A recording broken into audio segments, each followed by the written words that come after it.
ভারতের সবথেকে বড় যোগাযোগ ব্যবস্থা হচ্ছে ভারতীয় রেল, যেখানে 11 লক্ষের থেকেও বেশি কর্মচারী কাজ করেন। কিন্তু আন্তর্জাতিক রেভিনিউর দিক থেকে লক্ষ্য করলে ভারত 4 নম্বর জায়গায় রয়েছে।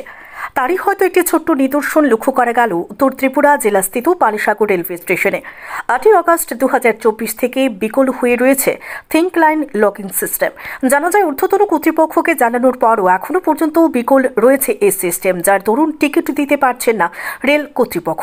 কিছু কিছু যাত্রীরা ইউটিএস অ্যাপ ব্যবহার করে টিকিট করলে অধিকাংশ যাত্রীরাই করছেন না টিকিট। জানা গেছে, কিছুদিনের মধ্যেই সিস্টেম ঠিক হয়ে গেলে সমস্যায় পড়তে হবে না। কর্তৃপক্ষের কাছ থেকে যাত্রীদের কিন্তু আবেদন রেখেছেন ইউটিএস অ্যাপ ব্যবহারের মাধ্যমে টিকিট করে নেওয়ার জন্য, কিন্তু কিছু সংখ্যক যাত্রী অনিচ্ছাকৃতভাবে টিকিট ছাড়া ট্রেনে চড়তে বাধ্য হচ্ছেন। যাত্রীদের নিকট টিকিট না থাকার কারণে টিকিট কালেক্টরের সাথে অনেক যাত্রীদের বাকবিতণ্ডায় জড়িয়ে পড়তে হচ্ছে বলে খবর।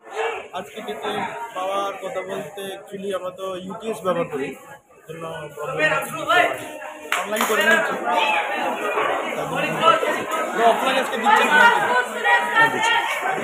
যাবেন। আপনি কোন স্টেশনে দাঁড়িয়ে আছেন? আপনি টিকিট পেয়েছেন? কেন, কি বললো? টিকিট করতে গিয়েছেন, কি বললো আপনাকে? সার্ভার প্রবলেম আছে। কোন স্টেশনে দাঁড়িয়ে আছেন? টিকিট পেয়েছেন? কি বলছে ওরা?